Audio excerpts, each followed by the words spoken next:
하박국 1장 1절에서 4절 말씀입니다. 선지자 하박국이 묵시로 받은 경고라. 여호와여, 내가 부르짖어도 주께서 듣지 아니하시나니 어느 때까지리까? 내가 강포로 말미암아 외쳐도 주께서 구원하지 아니하시리나이다.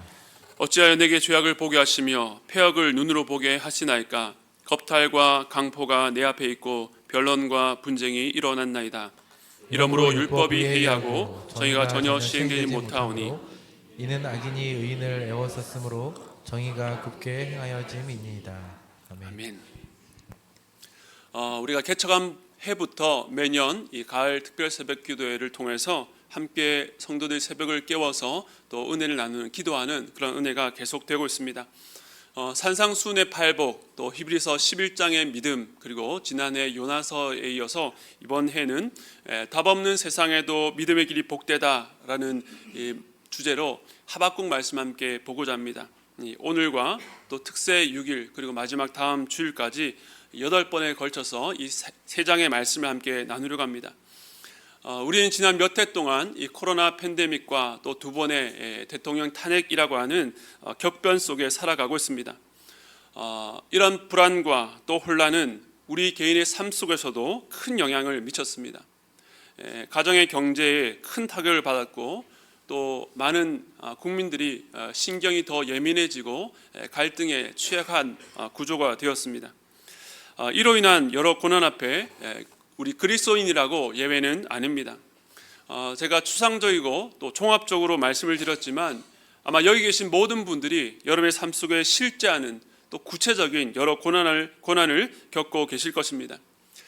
이 고난은 그 자체로 우리를 여러 면에서 힘들게 만들지만 특별히 영적인 면에서, 즉 하나님과 우리 사이에 큰 균열을 일으킬 수 있다는 점에서 심각한 위기라고 말할 수 있습니다. 이렇게 불의하고 이해할 수 없는 일들 속에서 하나님은 과연 무엇을 하고 계시는가?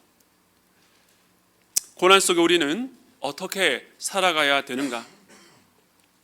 성도들이 겪고 있는 여러 어려운 소식들을 들으면서 이 하박국서를 만나게 되었고 이번 특세에 이 말씀을 나눠야 되겠다라고 결심하게 되었습니다.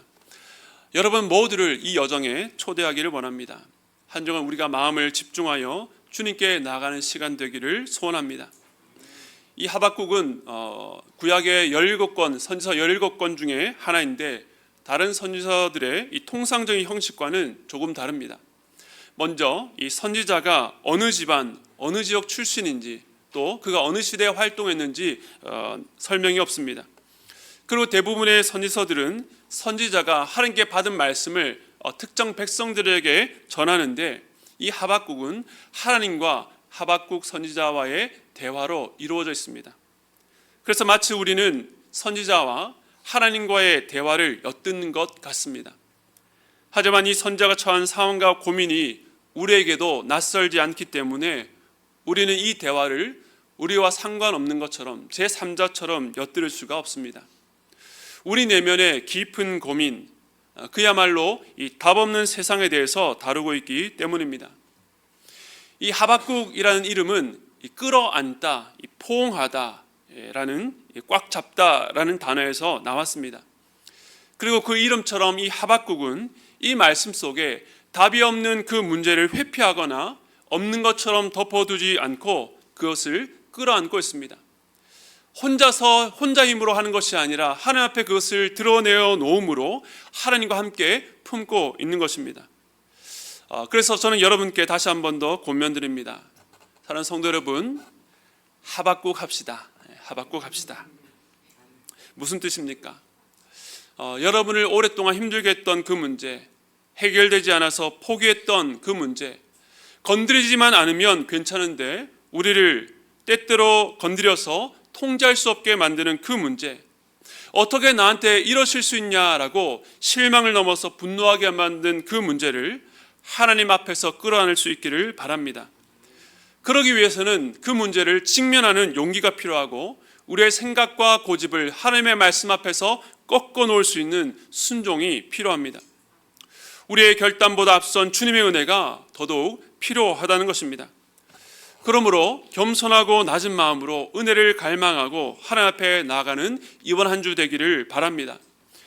이번 하박국 강해를 통해서 제가 전하는 말씀은 한 말씀이지만 이 말씀이 각자 다른 상황, 다른 고민 앞에 있는 여러분들에게 하나님 주시는 음성으로 들려지기를 소원합니다. 그런데 미리 말씀드립니다. 이 말씀이 결코 소화하기 쉽지는 않을 것입니다. 그래서 본문 1절에 보면 이 말씀이 선지자 하박국이 묵시로 받은 경고라고 말씀하고 있습니다. 경고, 히브리어로 이 마사라는 단어인데요, 이 들어 올리는 것, 짐이라는 뜻입니다. 이처럼 하박국을 통해 주신 말씀은 우리 힘으로는 들 수 없는 무겁고 소화하기 힘든 두려운 말씀이 될 것입니다. 그래서 이 믿음이 필요합니다. 우리가 아까도 불렀지만 이번 특세 주제 찬양으로 나의 삶은 복되다라고 고백했는데, 그렇게 노래할 수 있는 이유가 내 육신의 연약함을 깨달을 수 있고 신실하신 하나님을 의지할 수 있기 때문입니다. 즉 믿음의 길을 간다는 것, 하나님 말씀 앞에 선다는 것은 내가 감당할 수 없는 무거운 짐을 지는 것입니다. 하지만 이 짐을 소화할 수 있는 유일한 길이 있다면 목자 되신 예수님과 함께 멍에를 매는 것입니다. 다시 말해 내 힘이 아니라 어떤 상황 가운데서도 나와 멍에를 함께 메고 있는 그 주님을 신뢰하고 바라보는 것입니다. 이제 무거운 짐을 들 준비가 되셨습니까? 말씀으로 가겠습니다. 하박국 1장 2절 말씀 우리 함께 다시 읽겠습니다. 시작. 여호와여 내가 부르짖어도 주께서 듣지 아니하시니 어느 때까지리까? 내가 강포로 말미암아 외쳐도 주께서 구원하지 아니하시나이다. 네, 앞서 하박국이 다른 선지서들과 좀 다르다고 했는데 여기서도 마찬가지입니다. 대부분 선지서들이 백성들과 선지자를 향한 하나님의 말씀으로 시작하는데 이 하박국은 하나님을 향한 이 선지자의 말로 시작하고 그 말의 수위도 상당히 높습니다. 내가 부르짖어도 주께서 듣지 않으신다고 언제까지 듣지 않으시겠냐라고 외칩니다. 그 부르짖음의 구체적인 내용이 2절 하반절에 나오는데 내가 강포로 말미암아 외쳐도 주께서 구원하지 않으신다는 것입니다. 여기서 강포라는 것은 힘이 강한 자가 약한 자들을 일방적으로 폭행을 가하는 그런 행위를 말합니다. 저나 저희 윗세대 어른들, 남자들은 이 학교나 군대에서 교육과 군 기강을 위해서 폭력이 어느 정도 용인되는 시대를 살았습니다. 그런데 지금 하박국이 겪는 이 강포, 이 폭력은 어떤 대의가 아니라 오직 자신의 이익을 위한 무법적인 폭력이었습니다. 이 하박국은 강포가 횡행하는 것을 보면서 하나님께 구원해달라고 부르짖었습니다. 그런데 이러한 기도는 구약에서 익숙한 모습입니다. 대표적으로 출애굽기 2장 24절과 25절은 이렇게 말합니다.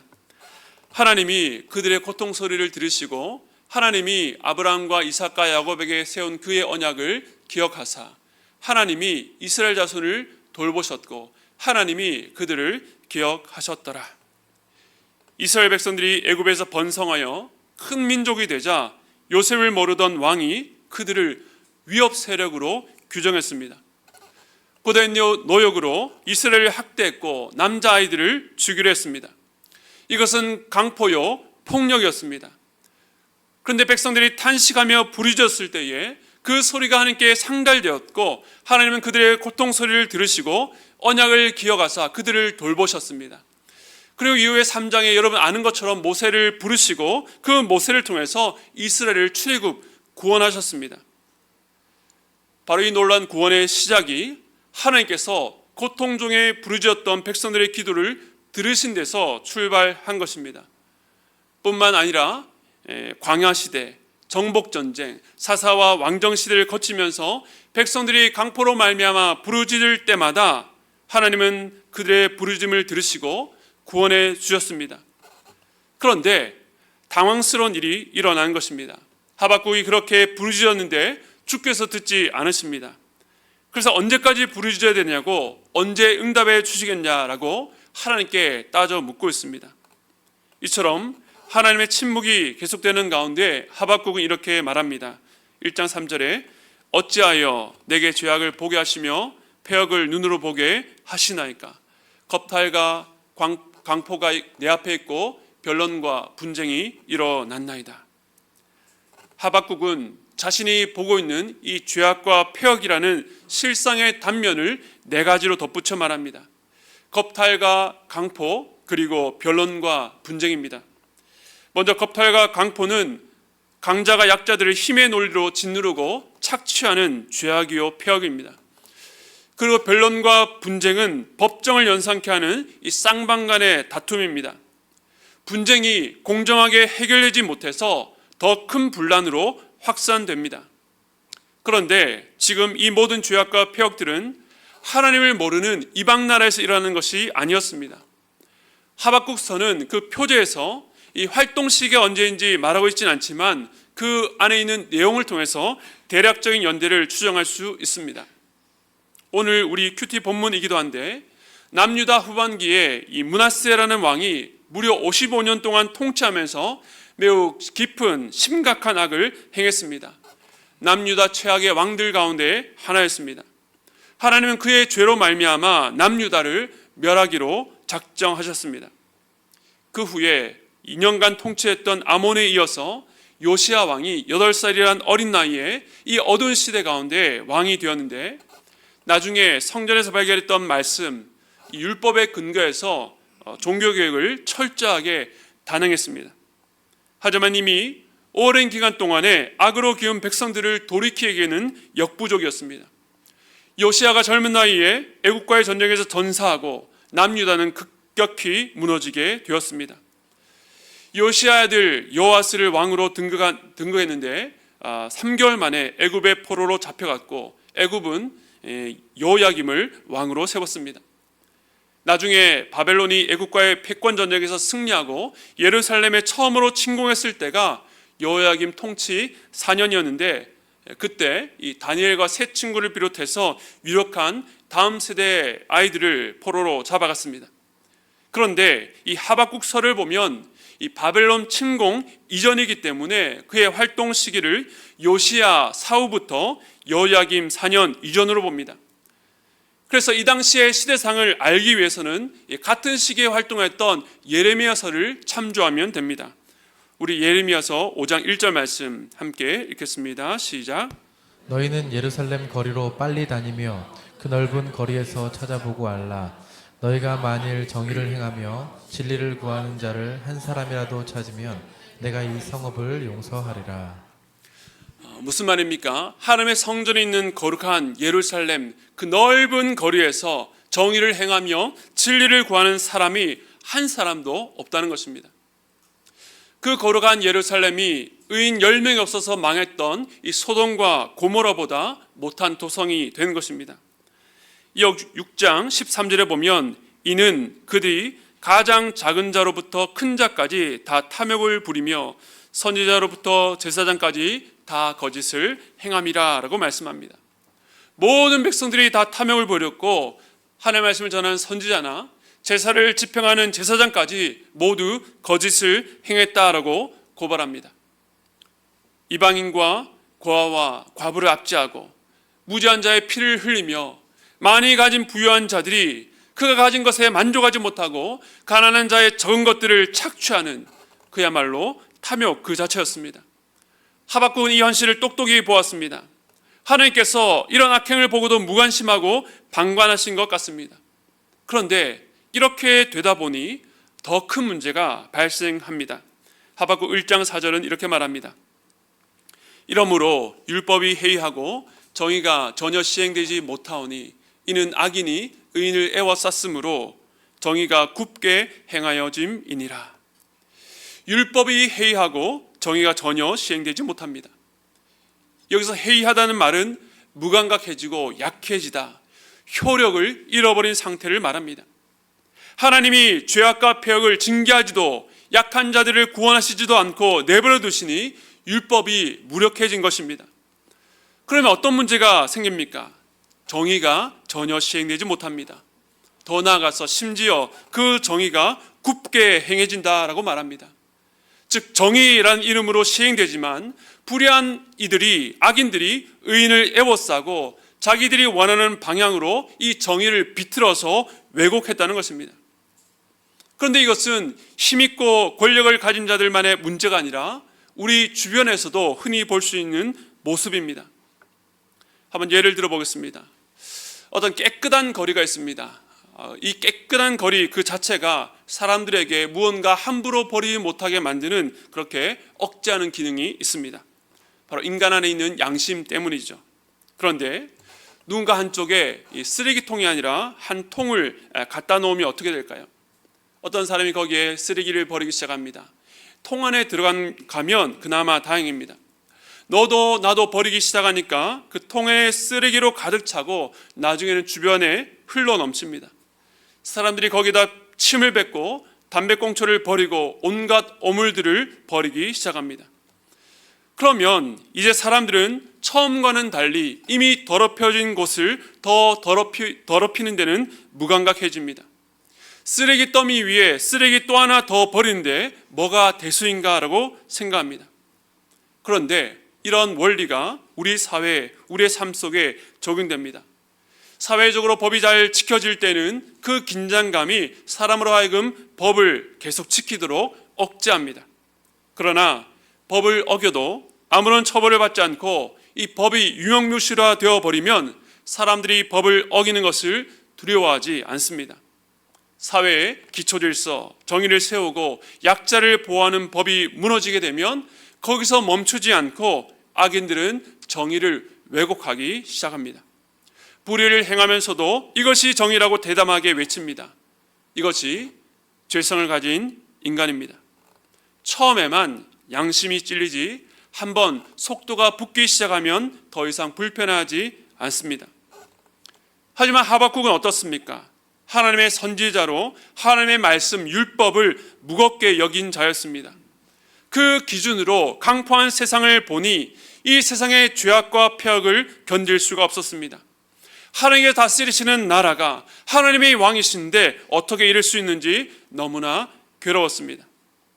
그런데 그가 탄식하며 어찌하여 내게 죄악을 보게 하시며 폐악을 눈으로 보게 하시냐라고 따져 묻습니다. 나도 이렇게 괴롭다면 걸어가신 하나님께서 어떻게 가만히 있을 수 있냐고, 하나님이 살아 계시다면 어찌 이런 일이 있을 수 있냐는 것입니다. 그러니까 하박국은 현실에서 닥친 문제를 해결해 달라고 이 기도를 시작했는데, 이제 하나님의 존재하심과 선하심, 그분의 정의와 통치라고 하는 더 근본적인 신앙의 문제로 씨름하고 있습니다. 이렇게 악한 사람들이 득세하는데 하나님은 우리의 억울함을 듣지 않으십니다. 이전 역사 속에서 수없이 구원하신 그 하나님의 손길이 보이지가 않습니다.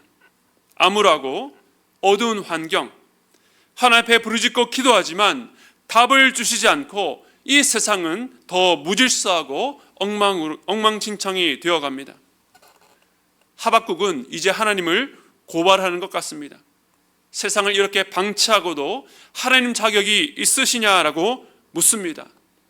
대단히 불손해 보입니다. 하지만 이러한 외침은 하박국만의 것이 아니라 성경 곳곳에서 볼 수 있습니다. 최근에 성경 개관학교에서 훈련하면서 욥기를 다시 읽고 있는데 욥이 고난 중에 오늘 본문의 하박국과 같은 말을 합니다. 한번 보시겠습니다. 욥기 19장 7절에 이렇게 말합니다. 내가 폭행을 당한다고 부르짖으나 응답이 없고 도움을 간구하였으나 정의가 없구나. 욥이 강포를 당해서 하나님께 부르짖었지만 하나님께서 응답하지 않으십니다. 도와달라고 간구했지만 하나님이 도와주시지 않으니까 어떤 문제가 발생했습니까? 아까 말씀드렸던 것처럼 정의가 없어진 것 같습니다. 보이지가 않습니다. 욥기 24장 12절은 이렇게 말합니다. 성중에서 죽어가는 사람들이 신음하며 상한 자가 부르짖으나 하나님이 그들의 참상을 보지 아니하시느니라. 정의가 사라진 시대 속에 사람들이 죽어가며 신음하고 부르짖는데 진짜 문제는 하나님께서 그들의 참상을 보지 않으신다는 것입니다. 외면하십니다. 모른 척 하십니다. 그런데 사실 이런 말씀은 시편에 정말로 많습니다. 우리 한 구절만 찾아보겠습니다. 뉘앙스를 살리기 위해서 세 번역으로 준비했는데 시편 44편 23절과 24절 말씀 함께 읽겠습니다. 시작. 주님 깨어나십시오. 어찌하여 주무시고 계십니까? 깨어나셔서 영원히 나를 버리지 말아 주십시오. 어찌하여 얼굴을 돌리십니까? 우리가 고난과 억압을 당하고 있음을 어찌하여 잊으십니까? 여러분, 하나님께 감히 이렇게 기도해도 괜찮습니까? 하나님을 망령되이 부르는 것이 아닙니까? 오늘날 이전처럼 복잡하고 까다로운 율법 없이 자유롭게 하나님 앞에 나갈 수 있어서 하나님을 두려워하기보다는 친밀하고 가깝게 여기는 신앙의 분위기가 있는데, 이 구약 시대에 시인이 이렇게까지 기도했다는 것은 참으로 놀랍습니다. 그런데 사실 이 하박국, 또 욥, 또 많은 시편의 시인들처럼 그들의 아우성은 불합리하고 이 답없는 세상을 살아가는 우리 모두의 고민이요 무거운 탄식인 것입니다. 어떤 억울한 문제, 고난 때문에 하나님께 도와달라고 기도해도 하나님은 침묵하시고 눈길조차 주지 않으시는 것 같습니다. 해결할 능력이 분명히 하나님께 있으신데 하나님께서 아무런 조치도 하지 않으시니 우리의 머리로는 도저히 이해할 수가 없습니다. 그런 우리에게 오늘 이 말씀이 주시는 교훈이 무엇입니까? 우리가 먼저 기억해야 될 것은 하박국이 이러한 항의, 분노, 불평, 절망을 하나님께 쏟아내고 있고, 그 말이 거룩하신 하나님의 말씀 성경에 기록되어 있다는 것입니다. 그 말은 하나님께서는 오늘도 우리의 항의, 분노, 불평, 절망을 받아주신다는 것입니다. 하나님 우리의 모든 감정들, 찌꺼기와 같은 것들도 허용하십니다. 오히려 그 감정을 없는 것처럼 숨기고 입을 닫고 있는 것을 싫어하십니다. 그런데 중요한 것은 오직 기도의 영역에서만 가능하다는 것입니다. 즉 기도의 자리에서 우리가 하나님 앞에 부르짖을 때에 이렇게 기도할 수 있고 이렇게 기도해야 합니다. 하나님, 지금 주무십니까? 깨어나십시오. 제가 지금 죽게 되었습니다. 답이 없는데 어떻게 될지 알려주지 않으시면 어떡합니까?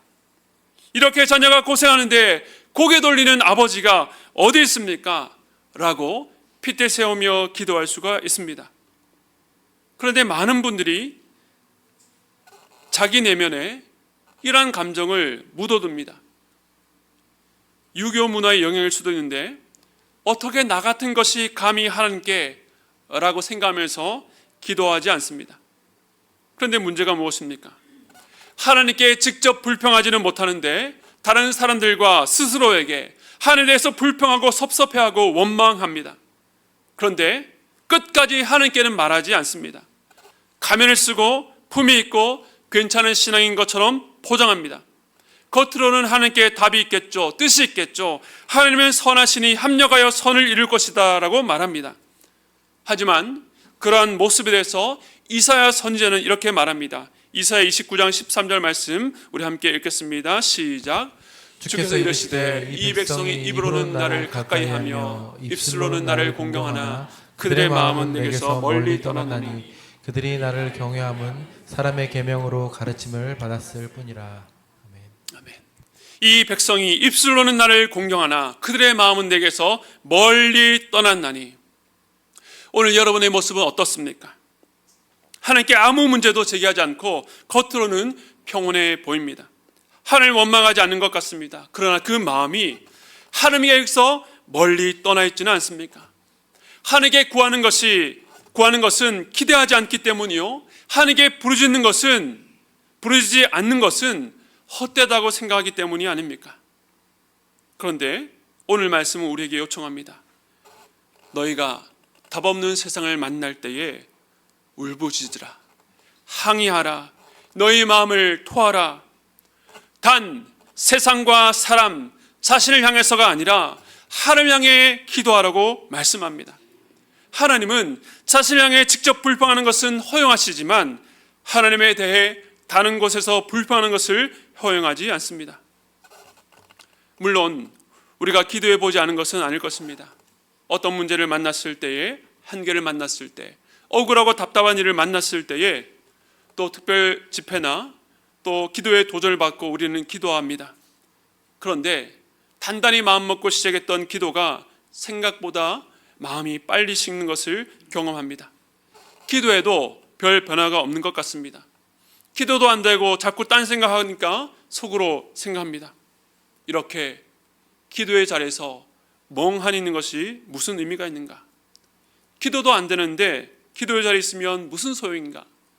이것도 외식 아닌가? 에이, 그냥 하지 말자, 포기하자, 합리화하면서 그 자리를 떠납니다. 이처럼 기도를 시작했다가 우리는 작은 이 장애만 만나도 쉽게 포기하고 맙니다. 기도가 안 돼서 기도를 안 한다라고 말합니다. 그런데 오늘 말씀은 우리에게 도전합니다. 우리의 기도에 하나님이 침묵하실 때에도 기도하는 것을 멈추지 마라. 저희 신학교 교수님께 어떤 학생이 질문했습니다. 교수님, 기도하라고 하는데 기도 잘 되지 않습니다. 어떻게 하면 기도가 잘 될까요? 그 교수님의 대답, 기도가 될 때까지 기도하세요. 어린 자녀가 부모님을 찾아와서 공부가 안 된다라고 할 때에 그래, 공부가 안 되면 포기해야지 라고 말하는 부모님은 없을 것입니다. 머리가 똑똑하지 않든 기초가 안 되어서 그렇든 공부하는 데 장애가 생겼다면 어떻게 하든 그 장애를 해결할 방법을 찾지 포기하라고 말하는 경우는 없습니다. 그런데 기도는 어떻습니까? 여러분, 이 기도가 공부보다 덜 중요합니까? 공부를 포기하는 것은 안 되고 기도는 포기해도 되는 영역입니까? 기도가 안 된다고 어떻게 기도를 멈출 수 있습니까? 기도는 영혼의 호흡인데 기도하지 않으면 우리 영혼이 죽은 것 같이 지낼 수밖에 없는데 어떻게 기도가 안 된다고 기도를 멈출 수가 있겠습니까? 사랑하는 성도 여러분, 여러분은 정말 인생의 모든 것이 명확하고 분명하십니까? 모든 일에 답을 갖고 계십니까? 하나님의 의도와 행하심에 대해서 조금의 의혹도 없으십니까? 목회를 계속 해오고 있지만 아직도 목회, 설교에 대한 답을 모르겠습니다. 저만 그런 거 아니시죠? 제가 예전에 설교 때 한번 인용했는데 신앙이 무엇인가라고 생각할 때 제가 참 좋아하는 대답입니다. 스탠리 하워스가 쓴 이 한나의 아이라는 책에 있는 내용인데요. 우리 다시 한번 같이 읽겠습니다. 시작. 답 없이 사는 법을 배우는 과정이다. 이렇게 사는 법을 배울 때 그리스도로 사는 것은 너무나 멋진 일이 된다.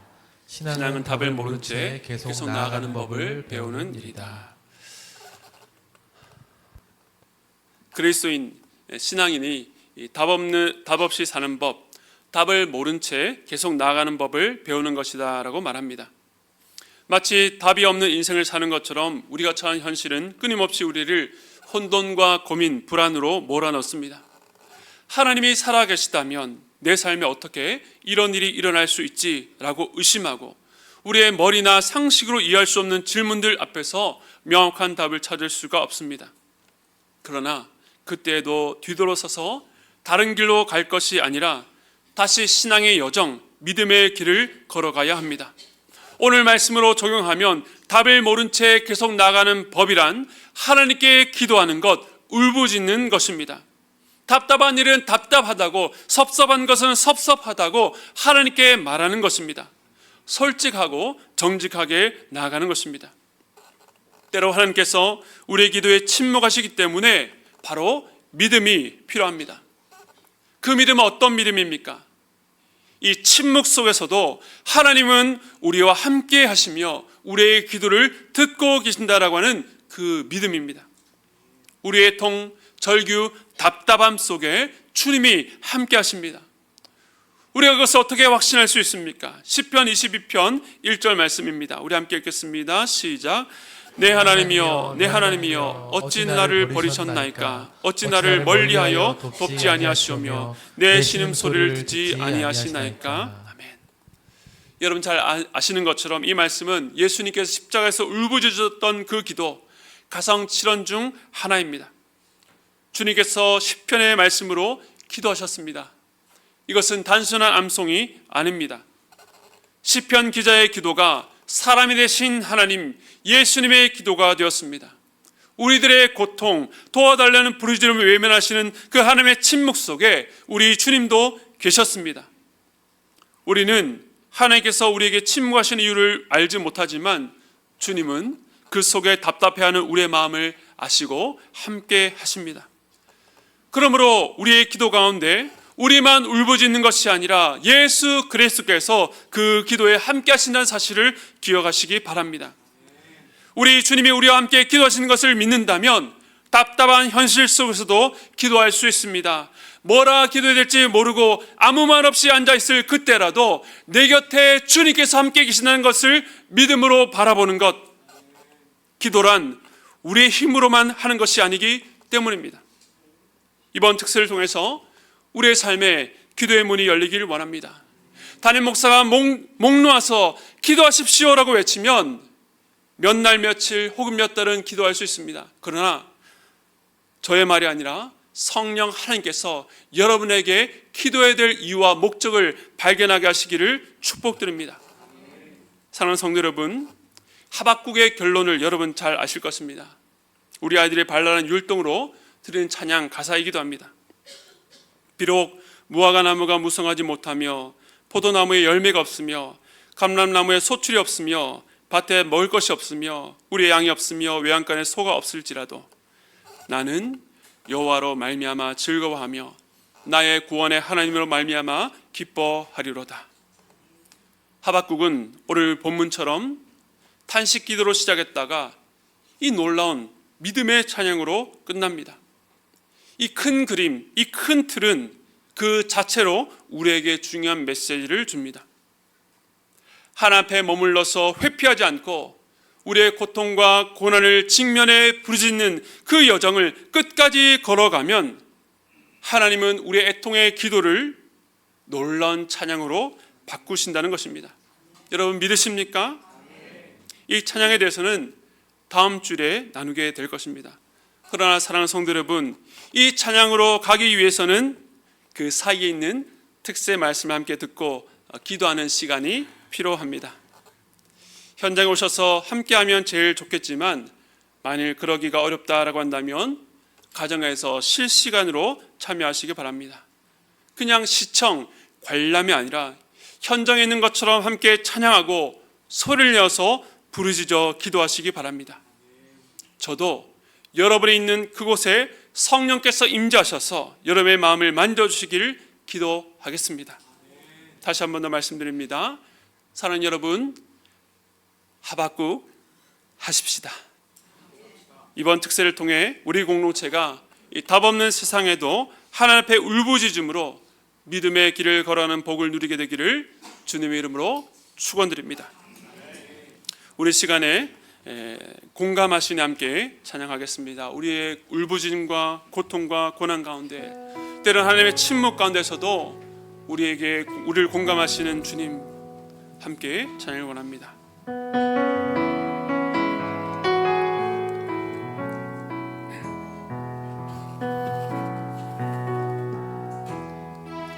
혼자서만 세상을 사는 듯이 주가 멀어 보이기만 할 때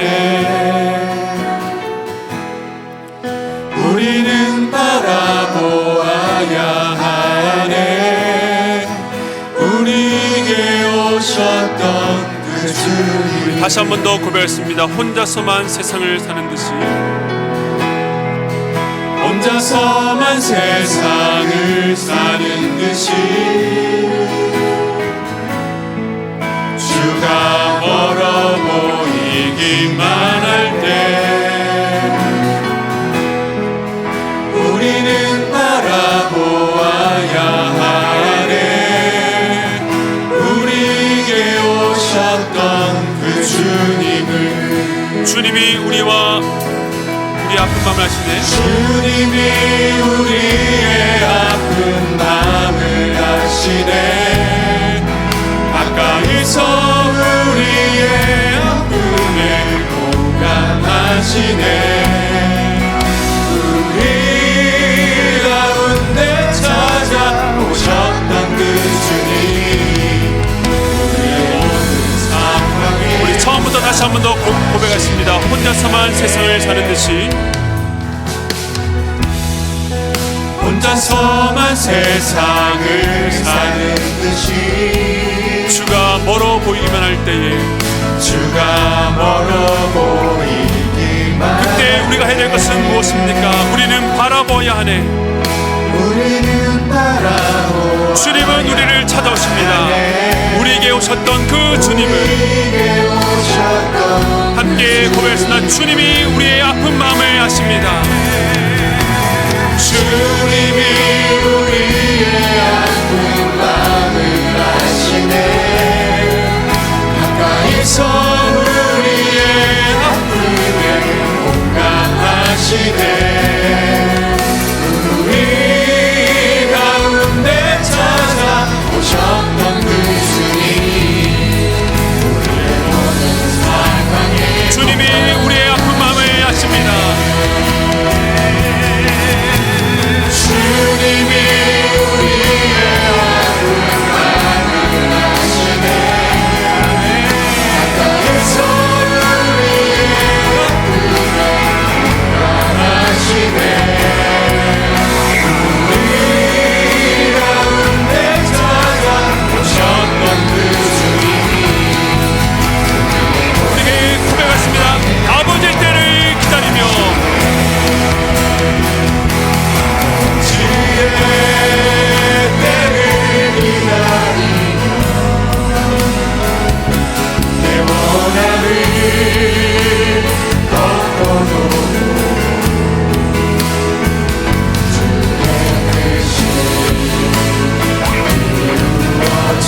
이루어지길 구하여 볼 수 있어 영광이라. 이 길 걷게 되어 나의 삶은 복되라. 지시하신 아버지를 의지할 수 있기에 영원하신 주의 나라 소망이 있기에 나의 삶은 아버지의 때를 기다리며 아버지의 때를 기다리며 내 원함을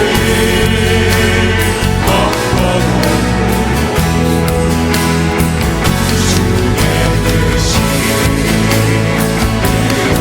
이루어지길 구하며 볼 수 있어 영광이다.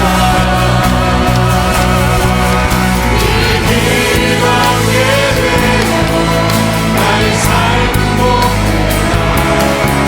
지시하신 아버지를 의지할 수 있기에 영원하신 주의 나라 소망이 있기에 나의 삶은 우리 다시 한번 더 고백했습니다. 이 길을 걷게 되어 나의 삶은 복되다. 이 길을 걷게 되어 나의 삶은 복되라. 지시하신 아버지를 의지할 수 있기에 영원하신 주의 나라 소망이 있기에 나의 삶은 참으로 복되다. 나의 삶은 참으로 복되다.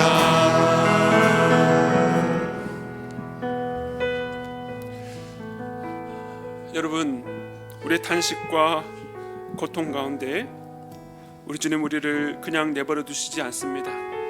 우리의 가까이 다가오시고 다가오셔서 우리의 고통 한가운데 거하십니다. 그 주님을 아는 자들은 이렇게 고백합니다.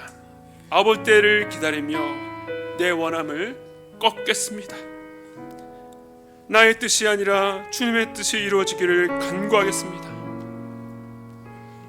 그 간구는, 그 기도의 여정은 눈물 없이는 갈 수 없는 길입니다.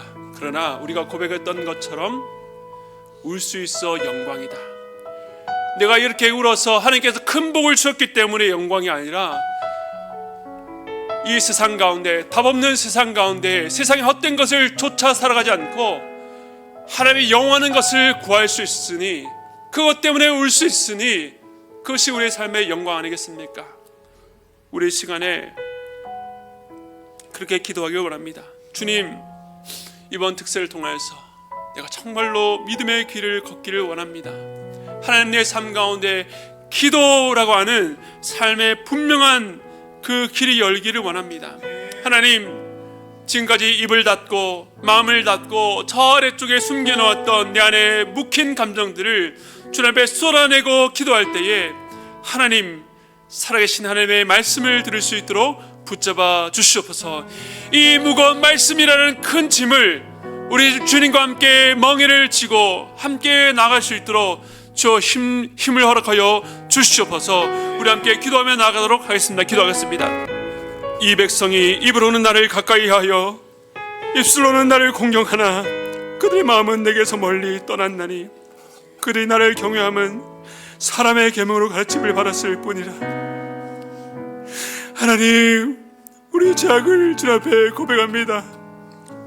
우리가 겉으로는, 우리 입술로는 하나님을 예배하며 하나님을 섬긴다라고 말했지만 우리의 속마음은 주님께서 멀리 떠났음을 고백합니다. 주님, 그러나 이 하박국 말씀을 통해서 우리를 다시 한번 주님의 곁으로 끌어안아 주시니 감사를 드립니다. 우리도 외면치 아니하고 더 이상 도망가지 아니하고 주님 앞에 나아가 엎드려 간구하는 우리 될 수 있도록 붙잡아 주시옵소서. 지금까지 살아오면서 여러 가지 이유들로, 여러 가지 말들로 끊임없이 피해왔던 그 기도의 자리를 이번 특세를 통해서 다시 한 번 더 기도의 자리가 세워질 수 있도록 붙잡아 주시고, 많은 말들로 주님 앞에 부르짖지 못한다 할지라도 우리의 내면의 소리로, 우리의 부르짖음으로, 그여 주여라고 부르짖는 그 몇 마디 외침이라도 아버지 앞에 나아가 우리 아프고 우리 이해할 수 없고 우리의 답답한 마음을 주 앞에 다 토해놓는 이번 한 주 될 수 있도록 붙잡아 주시옵소서. 하나님, 우리가 말로 우리의 마음을 다 표현하지 못해도 우리 주님이 우리 안에 거하시기에 우리가 어떤 마음인지 주님은 다 아신 줄 믿습니다. 주님, 이번 특세가 정말로 주님과 가까워지는, 주 앞에 나아가는, 그래서 우리의 신앙이 내 부모님, 내 배우자, 내 순장님, 누군가에게 기댄 신앙이 아니라 주님께 나아가는 우리 모두 될 수 있도록 붙잡아 주시옵소서. 이 믿음의 길을 끝까지 걸어가 그 가는 곳마다 발걸음마다 주께서 주시는 복을 한이 누리는 우리 모두 될 수 있도록 붙잡아 주시옵소서. 지금은 우리 주 예수 그리스도의 한량없는 은혜와 하나님 아버지의 무한하신 사랑하심과 성령님의 감동 감화 교통하심의 역사가 답없는 세상에도 믿음의 길은 복되다고, 믿음의 길을 걷겠다고 다짐하고 돌아가는 모든 성도들의 머리 위에 내일부터 펼쳐질 모든 특세의 순서마다 가득하시길 주님의 이름으로 축원드립니다.